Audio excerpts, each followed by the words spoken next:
I can hear you. Yeah, let's go. All right. I am the king of technical difficulties on spaces, so It's not just you. I have to ask.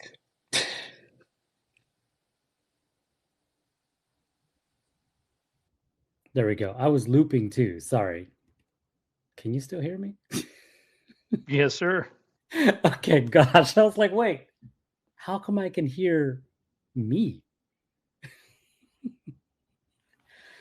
Ah, GM. Is it Friday yet? How are we I doing? have no Donnie, idea. I have my no idea what day man. it is. Yes, I am. I'm happy to see you here. It's been a bit, man. It's been a bit. I'm happy to be seen here. I'm happy to have a second to be in one place and relatively isolated from outside sounds. And I'm in the middle of the move still. You know, the move is a multi-month move that is also a career change. And I'm going to pick out an apartment in 2 weeks, and I'll be in my own space permanently, or as permanently as Woo! permanent can be, within 1 month. I'm going to be traveling for 3 weeks leading up to that, though. Yeah. I love that, man. Well, I'm happy for you in terms of like it seems like you have a lot of stuff happening in your life, a lot of really good things happening. So I'm very happy for you. And yeah, but happy to have you here too. Now we have Polaris too. GM, everyone. How is everyone doing? I am great, thank you. And I am back in England, chilling out and just paying a Sweet. hefty tax bill. Oh, gosh, right? Yeah, here we go. Tax season. It's tax season. Well, it started a long time ago. So at least here in the US, tax season starts at the beginning of the year, and for businesses ends in March. For personal reasons or personal taxes ends in April, but still, ugh, tax season. Well, we have My Network here with us today, which I'm actually pretty pumped because I'll tell you right now, I went through their website, I went through their documentation. I barely understand what's happening there. There's an upcoming collaboration between them and Ontology. So, actually, I don't even know. Did I drop some alpha? Is that already out there? I don't know. But I mean, I just want to learn about a lot of stuff. And I just really love fully homomorphic encryption. That is such a rad combination of words, man. I think we have Christian behind the My Network account. How are you doing? I'm well, thanks, man. Thank you, thank you. Yeah, Christian here on the founding team at My Network. I'm head of BD and marketing. So I'm with you, Humpty. Today, we don't have to go into the actual coding per se. I'm happy to do that. I can talk features and benefits. Yeah, I mean, yeah, we could keep it high level because I'm telling you right now, for some reason, my brain is stuck in fifth grade mode right now. It is not waking up. I really try to kickstart it with two coffees and now black tea. We'll see. Maybe I'll get smarter as we go.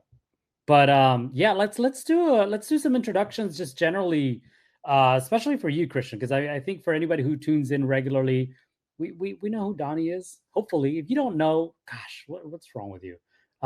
We know who Polaris is, and you definitely know who I am, but we don't know who Christian is, and we don't know what My Network is. So why don't you give us a very brief intro, and then we'll dive into some of the features and functions. Awesome, cool, okay, cool. So I will do. So My Network is one of the first FHE projects in Web3. We're about to be the first tokenized FHE project for asset transfer. So what FHE is, for those that don't know, fully homomorphic encryption is considered the holy grail of cryptography. Not my words. It's been that for about 30 years, but it wasn't scalable for a long time. But Vitalik's been writing about this. It's kind of considered like the darling encryption method, and it's considered that because it gives us the ability to run computation on encrypted data without needing to decrypt it. So where ZK offers a proof of raw data without actually revealing the underlying data, that computation is happening off chain. So that's been the problem with ZK. Now we're not competitive to ZK; we actually use ZK. But with FHE, if you think of having this kind of like magical box where you can put data into it and it never needs to be decrypted to run any kind of computation, AI computation, anything with smart contracts, anything in DeFi, you now basically reduce the attack vector on data, because if somebody even does, if there is a breach, they don't have the ciphertext, they can't understand the ciphertext, so they can't actually see what's happening. So it's considered basically a new paradigm for end-to-end encryption. That's kind of the high level.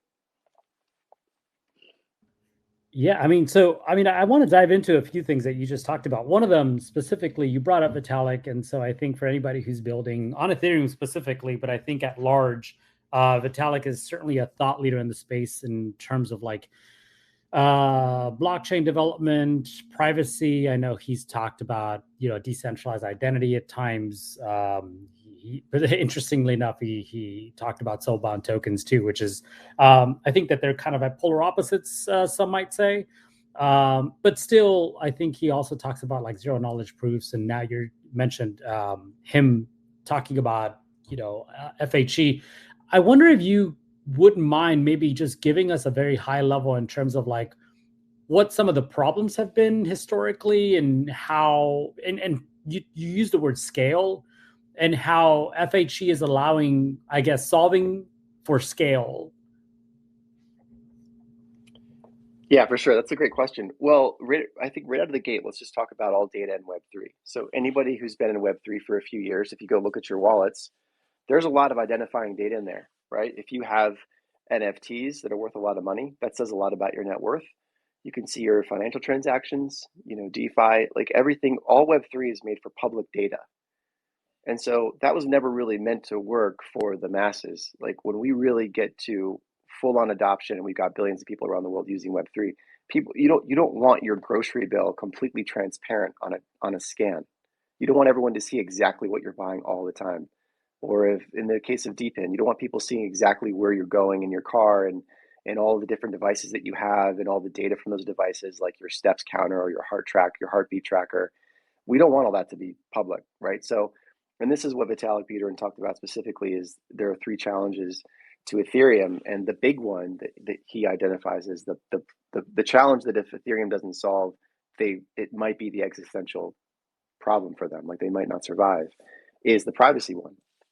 And so, he's published quite a bit about this. And so this is a problem that we set out to solve and that FHE can solve in the right applications. I think that what we're finding is that as we're definitely in the part of the cycle, I think, of this next cycle is certainly seeing a lot of TradFi come in. We've got the Bitcoin ETF. You've got banks that have their own chains. They're now trying to get access to public chain liquidity. It's great that JP Morgan's got their own chain and like countries have their own chains, but they do want the masses to interact with their private chains at some point just to bring in liquidity.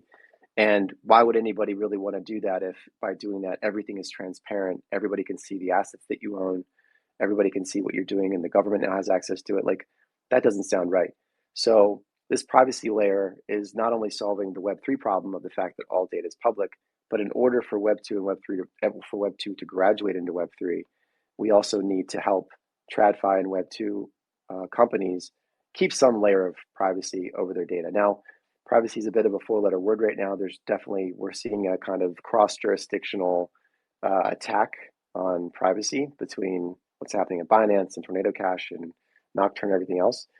And it's unfortunate because even in Web 2, we have privacy. I mean, all of your data isn't completely public. I mean, we still need a better privacy infrastructure in Web 3 than we have right now because it's not even sufficient to Web 2. So we do need to have these layers built into Web 3 tech stacks. But the real feature of FHE is the security. Again, there's never a need to decrypt the data. That's really, really key. And it's also quantum resistant. And this doesn't get talked about as much because it's a problem that's 4 years away. And so many problems that we're solving in Web3 are problems of today, right now. But within a few years, we're going to have quantum computing at a level that it can actually be harmful to networks. That's probably only a few years away. So FHE is quantum resistant. And that's a really huge feature set. That means that we're building a new paradigm of end-to-end encryption that can actually exist several years into the future. Yeah, I'm trying to formulate some questions here. And by the way, Donnie, Polaris, if anything pops up in terms of what Christian's sharing here, please don't hesitate, because you know me, I can just keep going. But one of the things that kind of in my mind connected the dots is decentralized identity, right? Which I think is something that Ontology is known for. Mhm. That kind of is the proposition there, right? And this is not just Ontology saying this is like the W3C and anybody else who built like that open standard DIDs, which do use zero knowledge proofs, by the way. So there is a relationship there to something that we talked about earlier. The kind of the proposition there is that DIDs allow for some of this information that currently lives on chain, that it's public, to be basically to add a layer of privacy to that, right? Where there are things that can be shared and verified, probably, or attested to, probably better said, that don't necessarily live on chain, right? So removing them from this public ledger. Things that you can think about are like your driver's license, your birth certificate, a deed of a house. Tell me how working with these fully homomorphic encrypted primitives is similar, or is dissimilar and improves upon maybe some of these open standards like DIDs and ZKs? Yeah, that's a great question. So here's the analogy that ZK uses quite a bit, which I think is really good. So you and I are going bar hopping. We go to a bar. The doorman needs to see that we are of legal drinking age to enter the bar. So you pull out your ID, and you're not just showing him your birthday, you're showing him your height, your weight, your address, all this information he doesn't need to see. So the ZK solution says, no, you don't need to see any of that. We're just going to give you a proof that verifies that we are of legal drinking age. Awesome. You don't have to reveal any more identifying data to get into the bar. But we're bar hopping, so we're going to go to the next bar. And now that doorman has to run that computation all over again. That's the ZK analogy. With FHE, the second doorman actually doesn't need to talk to us at all because he can verify the compute that the first doorman did. So that on-chain computation piece is really critical. So the difference is that when we talk about the word scaling, it's not just that we're scaling the technology to be faster in terms of like TPS. It's the fact that we're reducing the work of compliance so that part is actually getting faster, right? Because the second doorman doesn't actually have to interact with you as much. They can just verify the third-party compute. So a specific real-world example that isn't just you and me going bar hopping is that all banks pay this KYC fee. Like they all have to KYC at AMLU, right? Just regular customers, just talking about traditional commercial banks. And the cost for that is just under $60 actually per person. So they get that back from you in fees. But banks have been talking for many years of like, can we solve this problem? Like we don't all want to be running KYC. We have a lot of the same customers. A lot of users have a bank account at Citibank and a bank account at Bank of America or Deutsche or whatever. It's like, why can't we just have the same KYC? Well, the problem was in the old world, they didn't have any kind of Web3 solution. There was no way to actually like decentralize this in a trustable way. But they want that solution. They don't want to be spending this like CAC, this cost, for per user to just do a KYC check. They'd love to just be able to compute it. So DID compute it because be able to verify the compute from somebody else. So the DID offers the framework from that. There's structure for this now to happen. Now all we need is that encryption layer on top of it and problem solved. So that right there is just a really kind of micro use case, but it actually is quite a bit of money to traditional banks, and it's way better for the user. It makes our lives a lot easier, and we get to have more control. The control now is at the user end of your ID, of your all that identifying information, your bank account, your social security number, your ID number, all those things. Mm-hmm. Okay, I see your hand, Polaris, and I'll go to you in a moment. I just wanted to ask them, does this mean that there's a hash for every verification, if you will, that then resides at the local level? Like, how is this then stored? Because is this on some sort of ledger, public ledger, on chain? That's a great question. We do store currently on the local side. Cool. Polaris, go for it, man. Hi, and amazing conversation so far. Thanks for sharing so much knowledge. Is it Chris behind Mind Network? Yeah, Christian. Yep. Christian. Sorry. Okay, perfect. And also, like while you was mentioning these use cases, like I could like visualize like the medicine, for example, utilizing the same technology as well. someone like doing some research and then being able to verify that research, and then from that research, like creating a hash which can also be shared among everyone else and it's verifiable.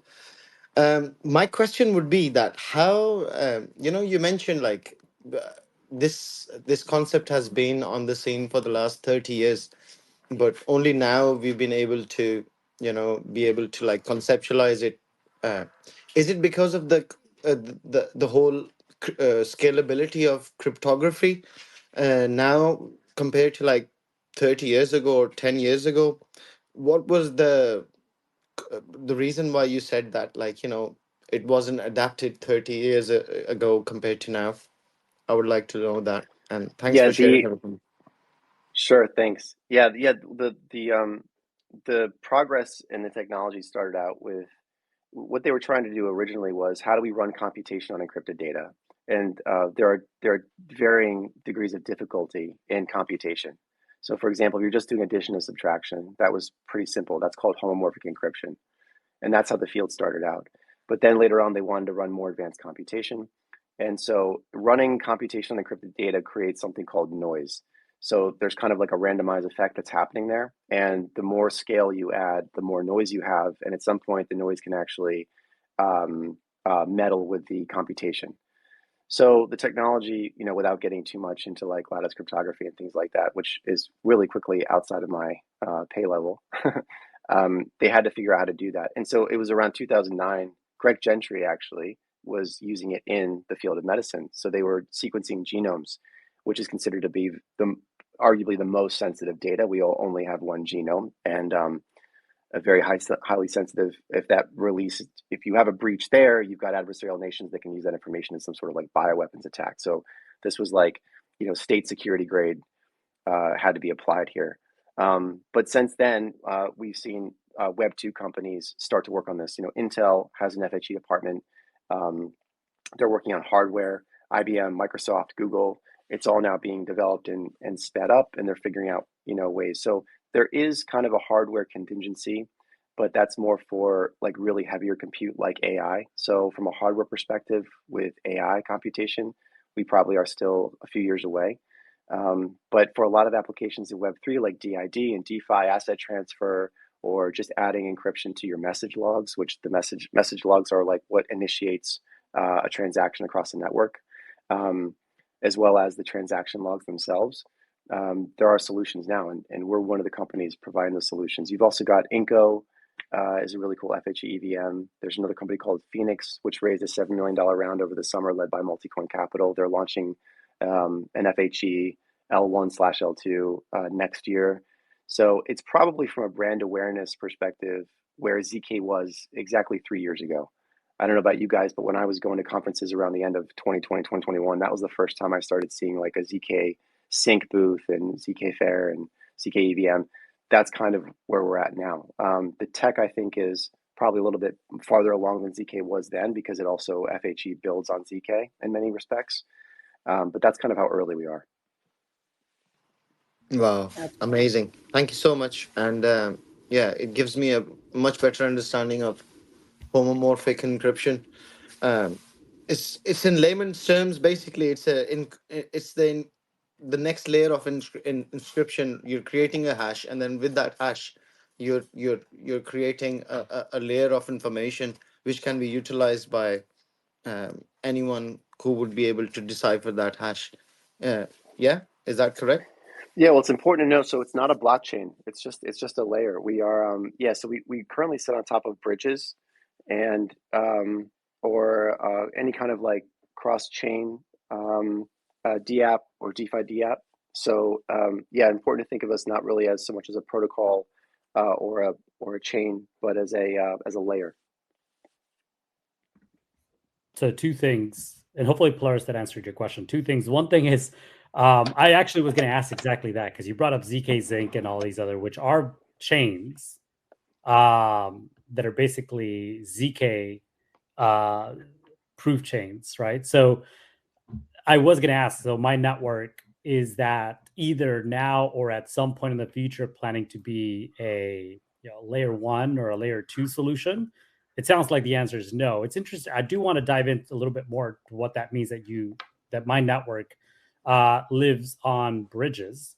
The other thing, though, because Polaris said inscriptions, and I wonder if that was actually a word that you use, Christian, that I was going to say, be careful when you're talking about inscriptions. Is that going to you see Donnie's already reacting. Exactly. Donnie's already reacting like, wait, fully homomorphic ordinals. Like, let's go. Donnie, what do you have to say about that?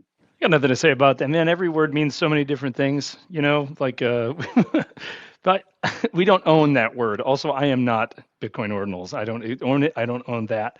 And I don't have anything copyrighted. So you're more than welcome to use the word inscriptions, even though it definitely I'm not saying that means you own it. I'm just saying I could see the gears turning. Like, how can we build on that? Because honestly, your brain's it's always like turning. it's super difficult to switch back and forth between these two sets of things because like they're such vastly different ecosystems where Bitcoin currently, at least at this state, doesn't support smart contracts. So like everything is built around the concept of inscriptions at the moment, unless it's running on some sort of like stacks or ICP or something like that.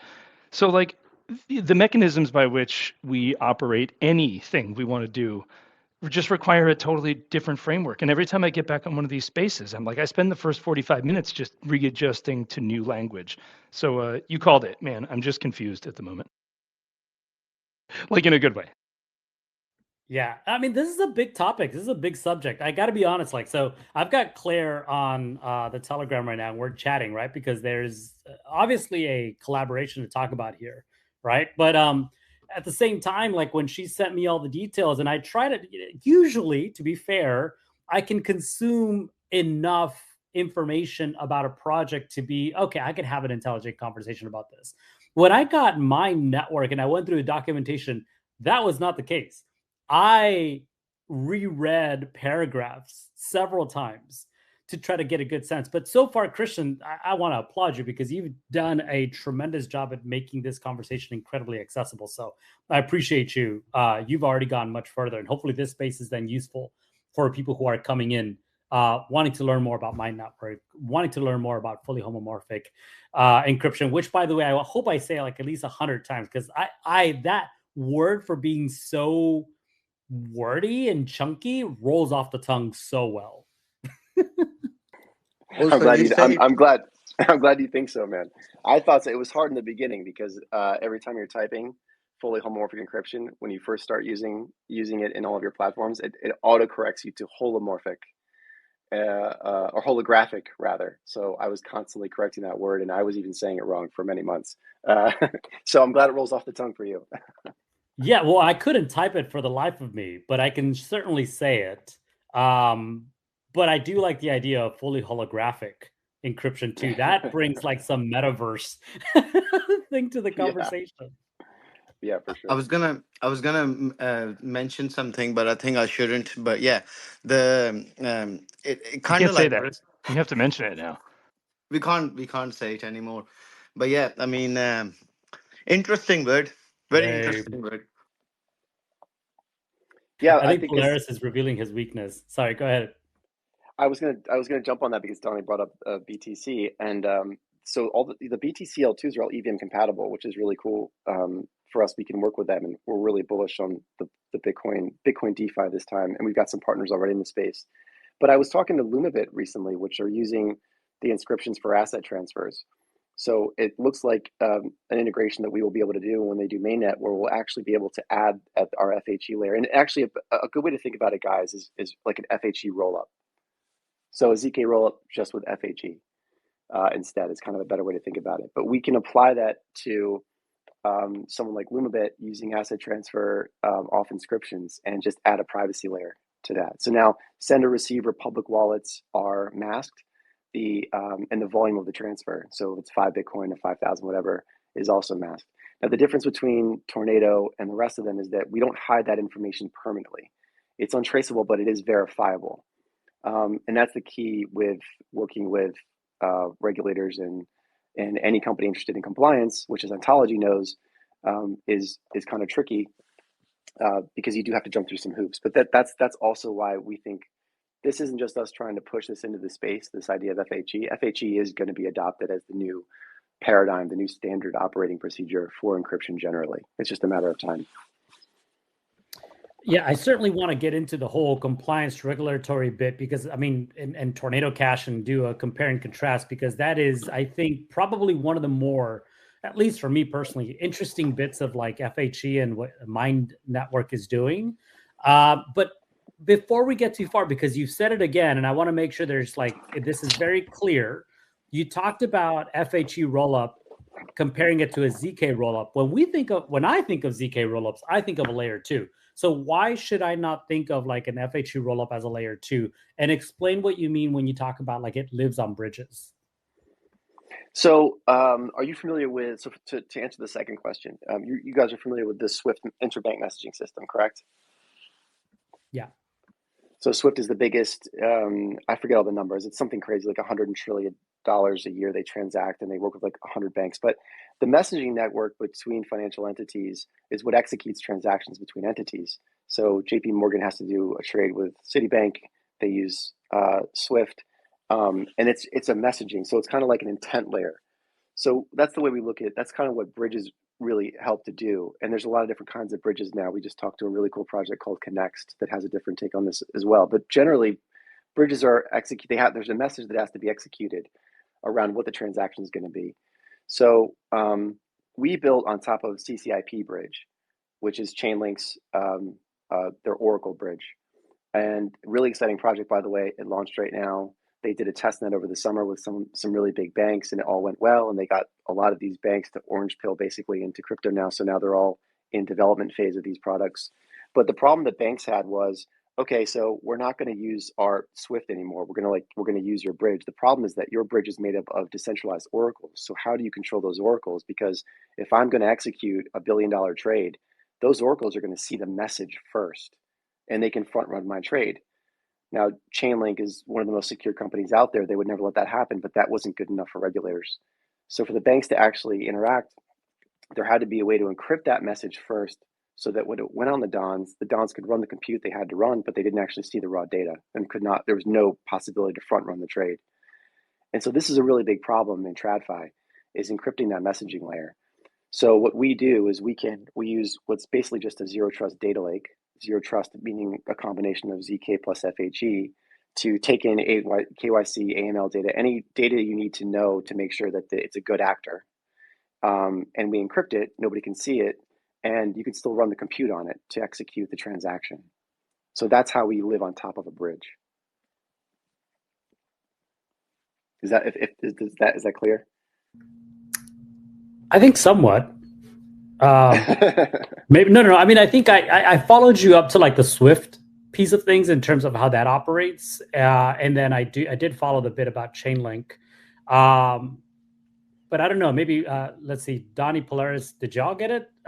Is it clearer? Because I guess for me personally, I want to make sure that anybody who's listening, including myself, walks away with a clear understanding of like the way that this all works.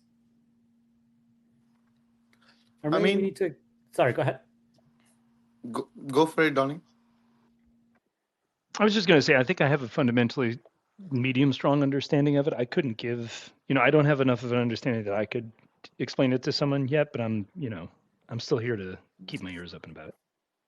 See, what I've understood from it is that like you've got a banking system, and then that banking system obviously needs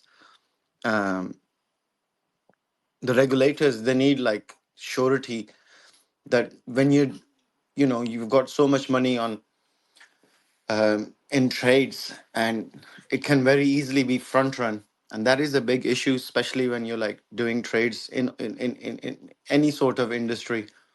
Yeah, with a lot of capital, you can front run the trade, and you can cause problems in the markets. Not only front running, you can cause problems in the market if you end up deciphering information. So yeah, it does make sense that like having a network, or like an encryption, homomorphic encryption in this case, aspect on top of that banking transaction, where no one can understand that. But if you decipher that hash, you'll be able to understand that. That would like make a homogeneity, or if I'm not saying the word correctly, it'll create a homogeneity between the transactions, and it'll be easier for banks to be able to spot that money, and you can connect KYCs with that as well. So it'll be easier and secure for even the third party which is actually transacting or doing that trade. So it does make a lot of sense. I get it. Yeah, That's definitely. exactly When right. it comes to the value proposition, it's very clear. Like in terms of who's the target customer, I think it's very clear.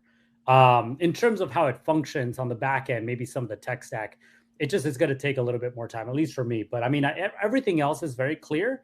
Maybe we can talk a little bit about, because you've talked about banks, you've talked about regulation, you've talked about privacy. I don't think that necessarily those three things, like if this is a Venn diagram, they don't always meet in the middle, right? Mm-hmm. They don't always overlap, especially when it comes to like privacy and regulation. We've seen what's happened with Tornado Cash in the past.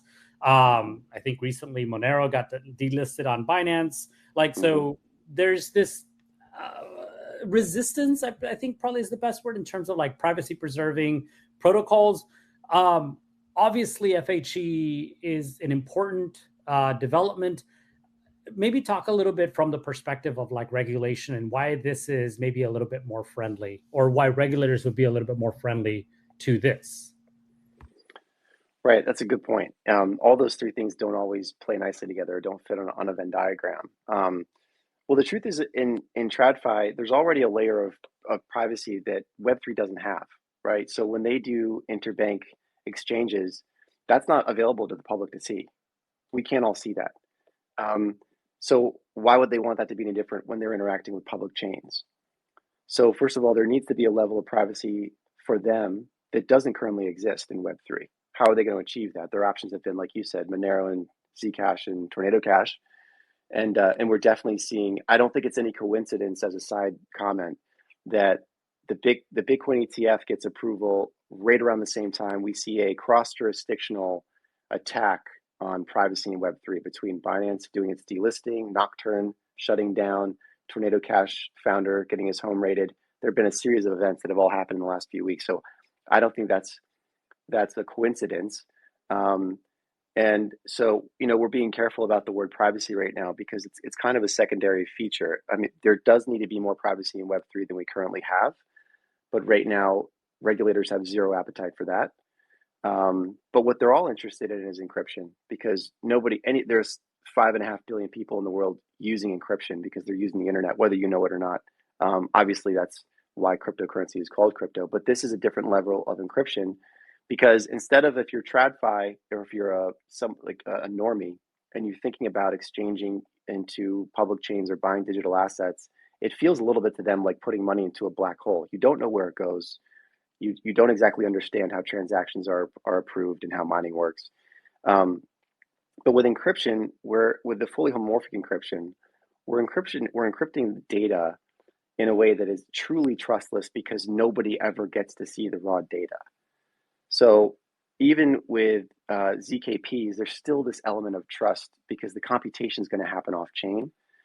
And so with FHE and on-chain computation and having everything be verifiable, that's the key difference. And I might have to go a little bit more into that, or as much as I can to get that difference. But that, for whatever reason, was what turned the key for a lot of these traditional institutions. And we work with banks. Some of our founders defected from some big banks years ago before going into Web3 and degenning like the rest of us. But I think that made sense for them. So yeah, I think I'll pause there before I go on another rant. Is that kind of clear? For me, it is. It did kind of spark another question, but before I get there and move the conversation forward, maybe Donnie Polaris, y'all can step in here too and let me know. Is that clear, or did you want more clarity? I want to hear the next question. I think that's going to be important. Okay, fair enough. So my question, because so there are different actors in the space, and each group of personas, if you will, have different needs, and the way that you get adoption is different across each group of people. And so you have the consumer, right? You have the institutions, you have the regulators, which maybe you can put under the government bucket. You know, on the consumer side, I think when you talk about privacy, it's pretty clear, though there is no regulatory framework or clarity. You know, privacy just makes sense, and to be able to use like these kind of private protocols, if you will, it's kind of a, you know, easy sell, I guess. Though I think the way that you get adoption there, it might be a little slower, just because I actually don't think a lot of people really care about privacy. A lot of people don't care, like, as much as people don't care about decentralization, right? As much as maybe some might talk about it. Institutional, though, that's huge. And so you talk about banks, and obviously to them, that's like a non-starter. If you don't have any way like to preserve privacy of this information, they're not going to put anything on a public ledger. It just doesn't make sense for them. For them, their clients, maybe even to some degree, based on their own regulatory compliance as well. On the governmental side of things, that's kind of like on the complete opposite, where, like you said, it's like privacy it's a little bit of a harder pill to swallow. How do you see Mind Network approaching each? Like, is there a bucket of of these personas that it's seeking out first, just because maybe there's less resistance, though maybe it doesn't have the same type of scale opportunities? Or how is it looking at these buckets? Is there a priority, or is it kind of going for all three at the same time? Well, within Web3, we have a lot of fast friends. We haven't talked to an L1 or L2 yet that doesn't think this is a great idea and doesn't want us to integrate pretty quickly. So we're working with like Polygon, Arbitrum, and Binance, and we have Ethereum fellows on our team, so we're really close with Ethereum and all, Linea Scroll, a lot of the other cool L2s. When you start talking about TradFi, it's really interesting to see that the battle lines have been drawn. There are some governments that are very open and that are going to be, for example, tokenizing natural resources on chain. So there are a number of countries that are taking all the gold, copper, all their natural resources, and they want to start tokenizing that. And that could be a great service, because you could offer not just citizens of that country, but citizens of the world exposure to really good assets, right? In like resource-rich countries. And they understand that they can't have a CBDC that basically has this like complete transparency factor where they now have a surveillance tool, because public users in many cases will revolt against that. So we've met some countries that are very open to putting a privacy layer on their CBDC. We've met with other countries that are like, wait, so you guys make it so that we can't see the transactions, because we're using this as a surveillance tool. Like, we're launching a CBDC because we want more control over our population. And I mean, I've literally heard, almost to the T, those words. So that's really interesting to see that at the national level as we go around with the solution to some of the countries of the world. But it makes me feel like, we are, you say a lot of people don't care about privacy. I think that's unfortunately true. And I feel like we're in a bit of a battle right now. And the lines have been drawn, and you've got players on one side and players on the other side. Yeah. I mean, I've been quoting this a lot, just for anybody who's been listening to any of these spaces or jumping onto some of the podcasts that I've been hosting as well. But I've been quoting Chris Dixon's book. So I don't know, Christian, if you've had a chance to read that. Yeah. And in it, he does a really good job of describing kind of the fundamental values of Web 1, Web 2, and Web 3. And I think you're kind of, when you kind of are hearkening to some of that in terms of like what you've just said, or at least what we're talking about now when it comes to privacy. I think back in Web 1, like, privacy was still important to us. Pre-internet privacy was important to us. I think with Web 1, some of those values came through, and we were kind of consider those. Obviously, like, encryption comes from that era of the internet development, RSA, and so many other standards and protocols that were developed then. Web 2, though, I think because of this mass grab of data from institutions like Google and Meta, and the services that they provide that then enabled, new functionality, connection with people. Suddenly, in order to participate in those networks, we needed to just relinquish any thought of privacy. And I think that then permeated across a lot of other different things that aren't just social or internet based. But it's really interesting to see how in Web3 we're kind of reminding ourselves of the importance and value of privacy and building towards it again. I had a point, to correlate. Off what you just said, I think that is the backdrop right now that I feel like I'm building in Web3. It's like we're trying to restore the values of Web1. We're trying to take what worked really well in Web2, but fix a lot of what went wrong in Web2. Like, I think it's 95% of all web traffic goes through the top 3 search engines.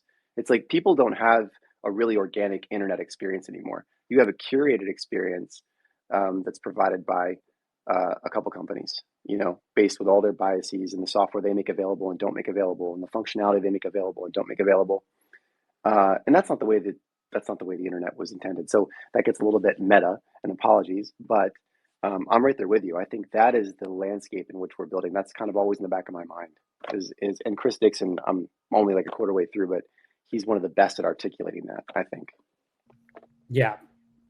I think he said it best, where he said that the book, the way that he wrote it, was for a smart high schooler. And, I consider myself not to be too dumb, but when it comes to reading, it is very difficult to get through a book just because I'm distracted with a lot of other things. But this was probably one of the first books that I read in 24 hours, like front to back. It was super easy to read. Yeah. And I gave myself time. I said, okay, maybe today is going to be a day that I'm just going to read. And I was able to sit down, took some time, read through it, and still got a lot of value out of it, even though I would say maybe it was more of a speed read. So I do want to go back and highlight some areas that resonated with me. But yeah, 100%, a lot of this data is being captured and a lot of the information is being pre-filtered for us. And so we aren't necessarily getting the full story. Because of the way that the internet works today, and I would say this is probably one of the reasons why I've been very excited to contribute to Ontology for as long as I have, because of that kind of vision that they have in terms of privacy and self-sovereignty. And so for me personally, and I know we're getting to the top of the hour here now, so I do want to make sure I bring it back to this collaboration. I'm pretty excited to see the potential of what Ontology does with Mind Network, because I think that that there's 2 partners there that do believe in the importance of privacy.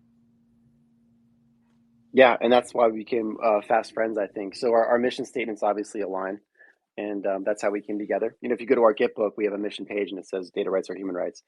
So we're very much cut from the same cloth, I think, as Ontology. And so one of the we're going after DeFi, we're going after bridges, and then wallets is a vertical for us. And so, what you guys are doing, what Ontology is doing with their wallet, we just found really impressive. And so we're finding a way to basically add FHE. So it would just be the data layer. So the transfer part, I think I mentioned before, there's 2 components. We use FHE in 2 components. One is just for data. The other one is a stealth address protocol that uses FHE. And stealth address protocols have been around for 7 years, but we use FHE because they're quantum resistant, and that's what generates the key pair. And now you can store your key pair locally. You don't have to enter it every single time you do a transaction. And by the way, our DApp, our testnet is live now, so you can kind of play with this now and see how it all works. But the Ontology solution would be more around our data lake.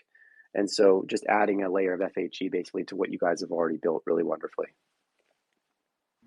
Yeah, I mean, not to shill too hard here, but I will. We're on the Ontology spaces here, but I think what Ontology has done in terms of its privacy stack, if you will, definitely identity stack, is quite commendable, because I've been in the space of decentralized identity and data now for about 2.5, 3 years, and since starting to contribute at Ontology, I've dived even deeper into that. And I've seen some of the developments, and, first of all, it's extremely difficult to build in this space, and to build an ecosystem that works well together is probably even more so difficult. So the fact that Ontology has, their implementation of the DID standard, that they have a reputation protocol, which I helped to kind of expand on with Orange Protocol when we built that about 2.5 years ago, and then of course to make the provisioning of your identity, and reputation through a wallet, like that's pretty badass. So to be able to integrate with players like My Network into that stack, I think that's really great. And I see Claire in the audience, who is kind of leading some of our efforts here in terms of how we communicate what Ontology does even better this year. And I know that we're having a bigger focus on DID.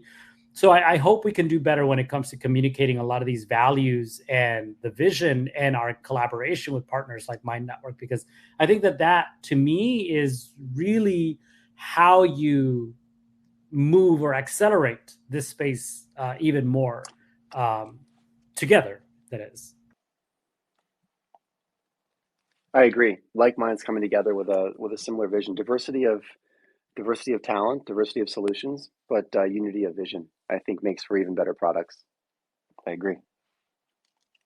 Rad. Well, I mean, anything we didn't mention here, Christian? I know that we got stuck a little bit in some of the technical complexities, so I'm glad that we found a way to crawl our way out of there and really just have a very well-rounded conversation, I think. But anything that we missed that we should be talking about?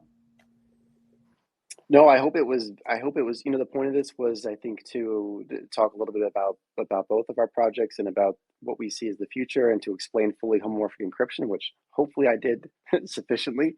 I might have gotten a C on that, but I think the audience can definitely look forward to an announcement between Ontology and My Network in the near future. So we're excited about that.